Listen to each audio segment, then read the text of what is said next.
Halihó, üdvözlök mindenkit! Mai videóban, hogy láthattátok, egy Aliról érkezett kis csomagot bontok ki nektek, és megmutatom, hogy mi érkezett benne.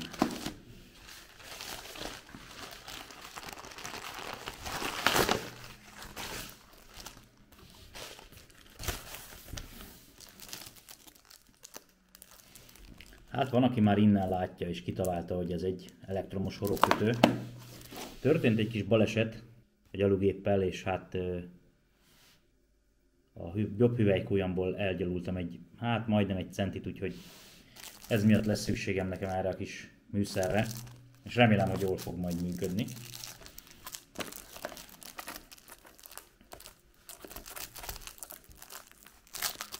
Igazából ez nagyon gyorsan megjött ez a kis csomagom, mert október 13-ára ígérte a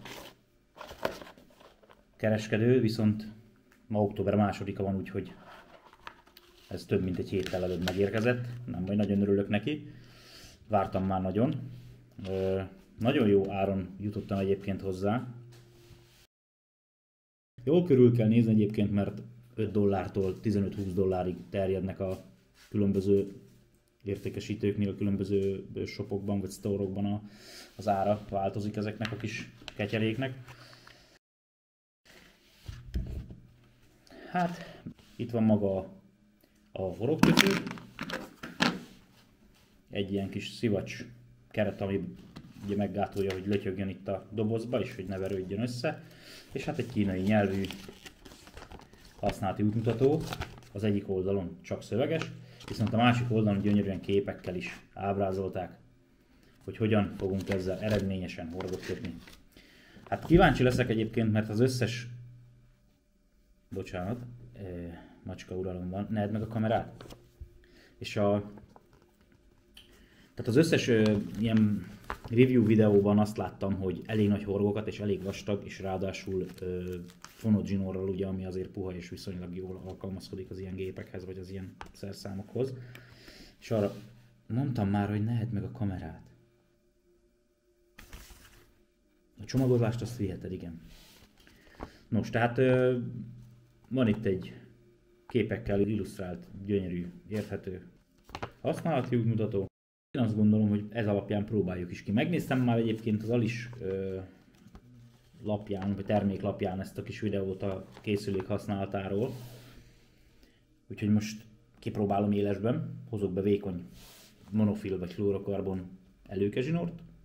14-es, 16-os, 18-as, és talán 22-es horoggal is meg fogjuk próbálni ezt a horogkötést. Hát a 22-esre kíváncsi leszek, mert annyira vékony húsa van a horognak. Szerintem, hát majd megmérem digitális tolómérővel, ez nagyjából olyan 2 és 3 tized között lesz. Tehát ez egy azt hiszem Trabucco, talán Trabucco horog. Elképesztő vékony húsa van a horognak, tehát ezért leszek rá kíváncsi, hogy azt mennyire fogja jól tartani majd a készülék, és mennyire tudok vele jól kötni majd. Hát itt, ahogy nézem, itt ahogy így széthúzom ezt a kis ketyerét, itt a közepében van egy kis ilyen mélyedés, ahova elvileg a tollát kéne betenni majd vagy a lapkáját, bocsánat, a lapkáját nem kulcs ez, tehát a lapkáját kellene majd belerakni a horognak. Hát most ahogy, hát igen, na meglátjuk, hogy mire megyünk ezzel a kis ketyerével. Ja, és hát igen, természetesen 2 darab 3-ás elemmel működik, azt nem mellékelték hozzá, de hát ez legyen a legkevesebb, ilyenből minden háztartásban legalább kéne lennie 2 darabnak minimum. Nagyon örülök neki egyébként, hogy ilyen frankó kis műanyag dobozban küldték. Biztonságosan tudom szállítani magammal horgászat közben, most nyilván ezt, hogy csak így beledobom a hátizsákba, nem lesz vele gond, hogyha kiveszem, és mondjuk kipakolok így akár egy ilyen kövezett parton, és nem viszek magammal ládát, vagy egy olyan fotelt, aminek van tálcája, amire ugye ezt biztonságosan le tudom helyezni, akkor ebbe fogom, csak így kidobom a kövek közé, vagy a partra, a fübe, akárhova, tehát nem lesz baj a kis horogkötőszerszámmal. Na most akkor mutatnám nektek a kis zsinór készletemet, itt a versenyládámhoz kijöttem a nyári konyhába. Lepakolok róla, kinyitjuk a szelencét. Megmutatom nektek a ládát is. Ez egy Colmic 20-as kockalábbal rendelkező 100 éves versenyláda. Hát én nagyon örülök neki, igazából jó áron sikerült hozzájutni, és amire használom, arra nekem tökéletes ilyen kis hobbipecára, tehát még, de még azt mondom, hogy ilyen amatőr versenyzésre is még használható, picit nehéz, vannak hozzá kerekek. Itt van a kis support, amiben kerekeket ugye bele lehet tenni. Na lássuk akkor. Azt mondja 0,9. Igen, van itt akkor a Tatanka Evo, ez egy Tubertini. Hát főzsinórnak árulják, ha tudom, hogy nagyobb halak is lesznek a keszegezés közben, tehát várható nagyobb hal is, akkor szoktam ebből a 18-ból. 16-os is van, tehát jobban ebből kötök, ha ilyen kicsit komolyabb zsinór kell a pecához, de azért vannak itt ilyen kis szoftok, ez egy 14-es feles. Fluorokarbon szintén. Igazából azt hiszem, hogy előke zsinórból nagyon nincs is másom. Ez egy Browning 15-ös. Ezt, ahogy látjátok, ez csak 50 méteres, tehát ez kifejezetten előke zsinórnak árulja a Browning. Itt van egy 7-es. Egy 0,7-es. Hát itt igazából már fél kiló, 1,13 libra, amit ír a szakító szilárdságra. Akkor van itt egy ilyen karúszó. Ez csupán 40 méter, ez egy 18-as, ez egy picit durvább. Szintén Browning, ez egy 12-es. A saját készítésű kis előket tartom. Gyönyörűen sorakoznak itt a kis fluoró és monofil előkék. Szebbnél szebb horgokkal. Van itt még egy Tubertini, ez egy 10-es. 1,62 kilót ír. Szakító szilárdságra, ez is csak egy 50 méteres. És hát szintén egy Browning, csak egy 0,8-as. Na most, hogy megvannak a horgok és a zsinórok, keresek két elemet és irányhorogkötés. Készülék. 2 darab 3-as elem. Kezdődjék a horogkötés. Nos, ugye van ez a kis rugós pecek. Igazából mindegyik ilyen kis kapcsoló rajta egy irány, opa. Tehát ez a felső kis hosszú csúszkás gomb, igazából ez is egy rugós dolog, és ezt ameddig tartom, addig szépen megy, amikor elengedem, akkor pedig van neki egy végállás kapcsolója, és addig forog, amíg ugye a kezdeti pozícióba vissza nem áll. No, most elsőként egy picit azért akkor nem a legkisebb, a nagyobb horgokkal kezdenék. Azt mondja, hogy van itt ilyen szép aranyszínű kralusszóm, ebből soha nem kötöttem még az életbe. Valamiért ezeket az ezüst színű horgokat én jobban kedvelem. Meg a feketéket pontyozáshoz. Na, tehát ez egy 12-es méretű, 23 ezred g súlyú, és maximum 14-es zsinórig ajánlják ezt a horgot. 24 10-es neki a típus száma. Tehát akkor, ahogy mutattam, kinyitom a horognak a szorítófülét. És hogy van ez a pici mérdés, abba a lapkáját bele teszem a horognak. Ó, de jó! Ahol beleteszem a lapkát, beleültetem ebbe a kis műanyag tartó részbe. Ez oldalirányba egy picit tud mozogni, és ugye előre-hátra is. Igen. És akkor ezt itt nyilván, Luna, bocsi, tehát amikor a horgot bele tesszük a szerkezetbe, akkor ezt a kis lapka tartó vagy megvezető kis, mindenre azt mondom, hogy pecek. Igazából ez egy ilyen kis rugós állvány lenne, amiben beleül a horog, és azt le kell nyomni, tehát azt benyomom így szintig, és akkor a horognak végül is a szára, már ott a tartó, tehát maga a horog csipesz, az a horog tartó fém csipesz rész, és az a kis lapka tartó rész között ott látszik a szára, hova majd fel fogja nekünk csévélni a zsinort, a kis készülékünk. De most ezzel meg vagyunk, akkor most kiválasztom a 16-os Tatanka Evo Silvert. Ez lesz az első zsinór, amiből most itt kötni fogok. Bocsika, egy picit leveszek belőle, itt meghúztam a kezem rajta, egy picit ki van szálkásodva, hát nem volt leragasztva, és úgy volt tárolva, aztán sérült egy picit a zsinór. Tehát akkor a szabad zsinór véget beleakasztjuk ebbe a kis fülbe itt. A papíron annyit ír, hogy egy ilyen 5 centis tullogást hagyjunk neki, hát én most hagytam ilyen 6-7 centiset, durván.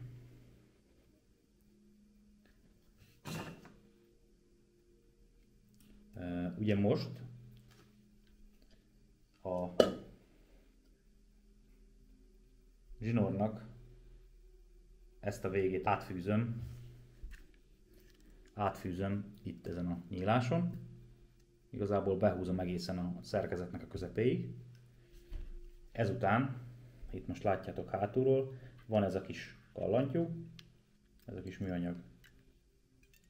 Ezen átveszem, áthurkolom, és újra áthúzom ezen a nyíláson.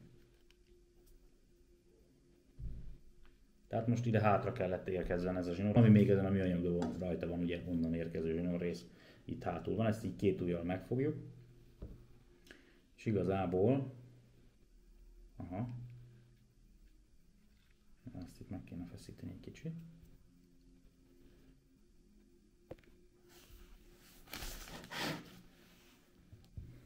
No. Tehát horog a helyén, zsinór a helyén.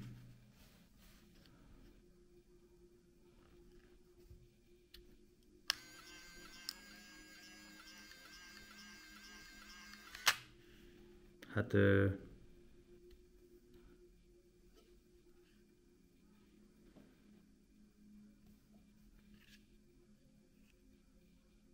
igazából a felcsévéléssel nem is volt gond. Nem tudom, remélem, hogy láttátok. És ugye most írja a következő lépésnek a és útmutatónk, hogyha megvan ugye ez a 5-6 kört ír egyébként maga a leírás, és most ezt a hurkot, amit átvettünk, ezzel a kis füllel a szabad zsinór vég fölé juttatom igazából. Tehát ezt kiakasztom. A szabad zsinórvégből úgy látom, hogy nem kell nagyon hosszút hagyni, mert az itt így belegabajodik, vagy hát feltekeredik itt fölöslegesen. És most elkezdjük húzni, ami itt hátul van, zsinórszálunk. Ahogy ezt elkezdem megfeszíteni, így gyönyörűen a hurok ráfeszül a menetekre, és ezt így lazán meghúzzuk, nem túl erősen, és innentől kezdve már szabadíthatjuk is ki a horgot. Tehát itt a kis fülből ezt kiakasztom a zsinort.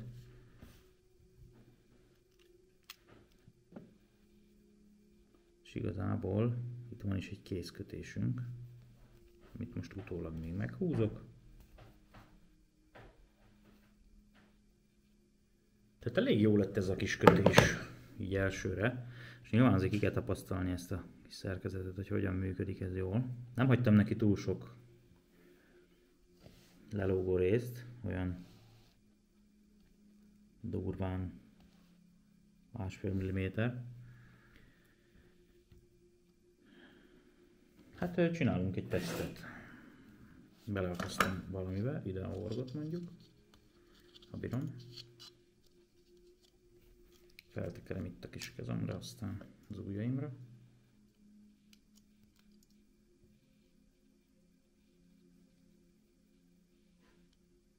Aztán úgy feszítem, és hogy így, ahogy látjátok, a horog az már elkezdett kihajlani. A csomó az tökéletesen tart még. Nagyobb hal fárasztásánál most még azért a bot meg a hosszabb monofil főzsinór azért az kidolgozza azt, hogy ne kelljen a horognak ennyire hajolnia.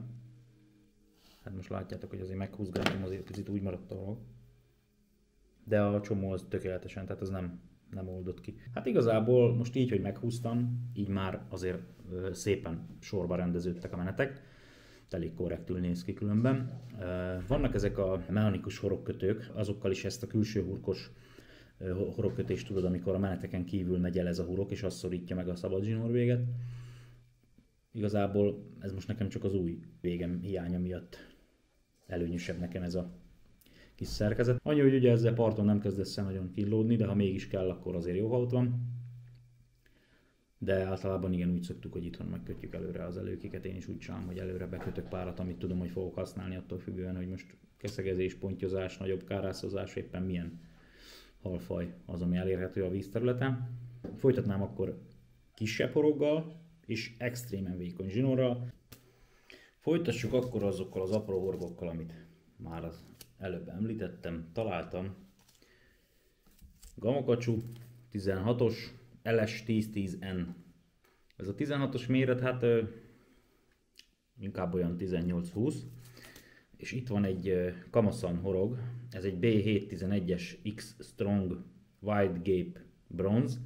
Ez egy pár tizeddel, olyan majdnem 3 tizeddel erősebb húsú horog.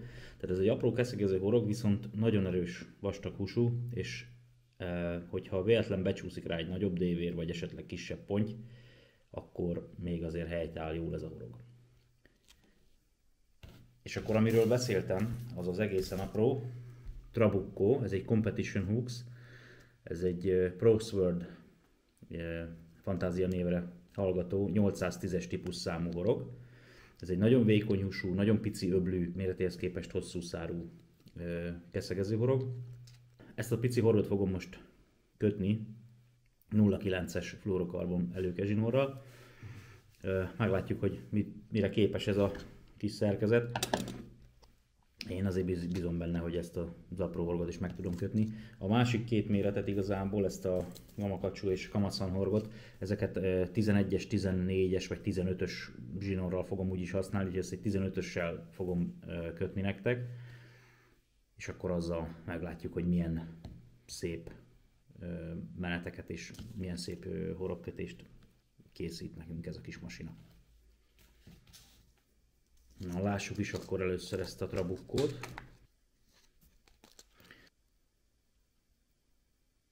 Na, igazából, ez így most akkor meg is lenne. Hát ott az a picike kis horog. Akkor jöhet a 9-es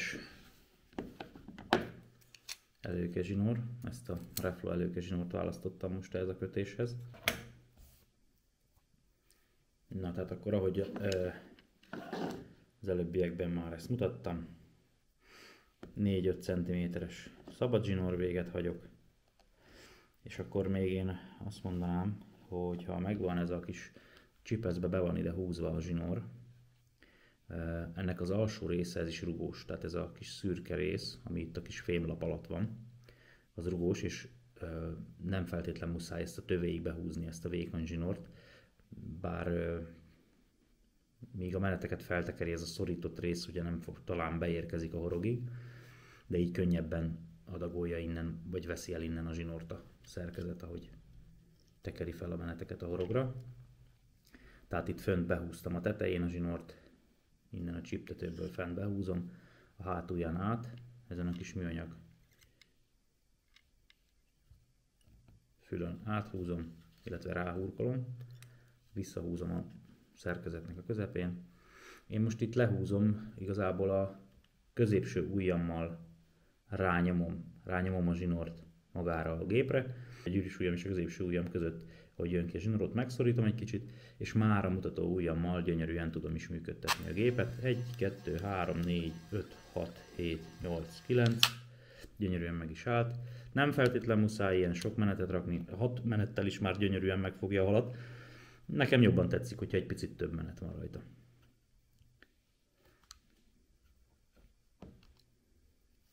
Akkor a laza hurkot átvezetjük a szabad zsinór vég fölött, ugye ezzel a kis segédlettel. Hátul elkezdem feszíteni, húzni a zsinort.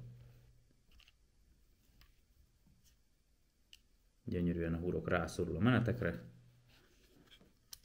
Innen a szabad zsinór véget kiszabadítom a csipeszből. Ezt a kis rugós szorítót meglazítom, és a horog már kint is van. Most egy picit még furán áll, tehát ezt amikor meghúzzuk, akkor azért rendeződnek itt a menetek, a sorok gyönyörűen összeállnak. Ezt így finoman meghúztam.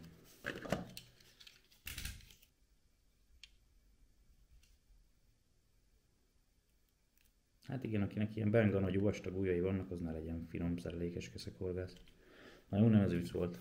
Kell egy ilyen jó kis horogkötő, masina, és akkor meg lehet szépen kötni ezeket a pici horgokat.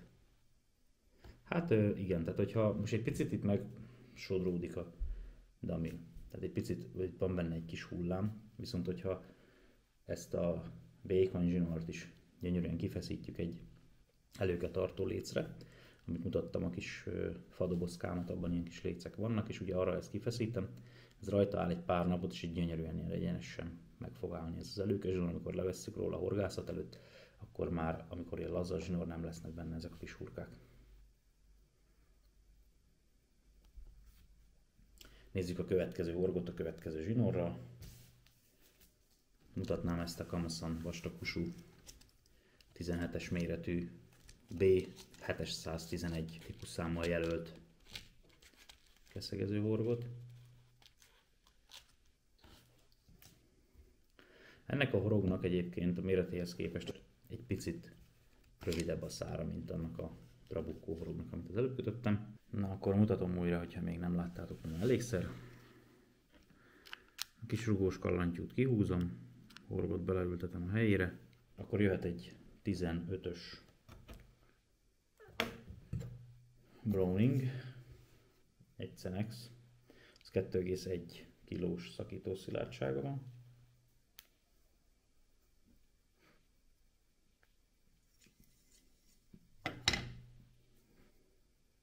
Na, tehát akkor újra és utoljára szabad zsinór véget ebbe a kis fémlapkás terelőbe vagy csipeszbe belehúzom, áthúzom a szerkezeten a zsinort. Itt a szürke műanyagon készítek egy hurkot, itt egy picit akár hüvelykujjal meg is lehet tartani, míg áthúzzuk. Itt középső ujjal leszorítom a zsinort, gyűrűs ujjammal megszorítom.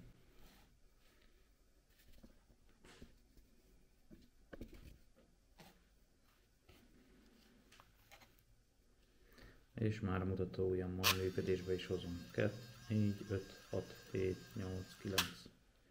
Tehát akkor a következő lépésben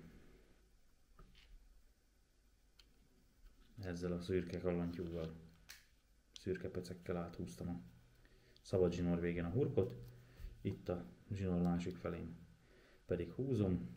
Ez most jó lett, nem lett túl szoros a menet, ezért is lehet, hogy érdemesebb, kevesebb menetet bele tenni ebbe a horogkötésbe.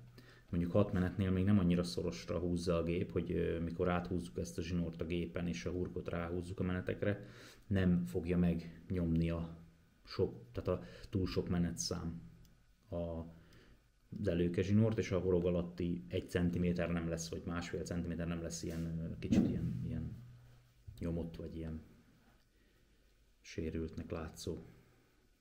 Ezzel most itt egy kicsit ugye meghúzom, szabad zsinór véget kiakasztom, rugós feszítőt lehúzom, oldom vele a horognak a rögzítését, és igazából meg is vagyunk.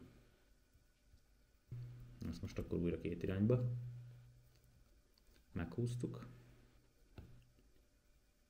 A lapkatövénél megtámasztom a meneteket, felhurkolom párszor az ujjaim közé az előke zsinort, és óvatosan meghúzom.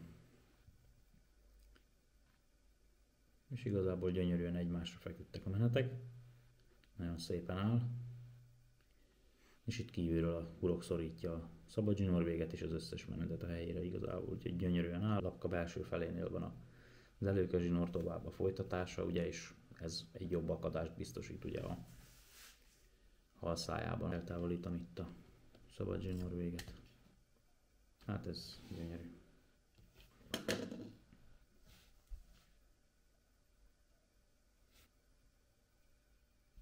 A készülékről egy linket találtok majd a videó alatt.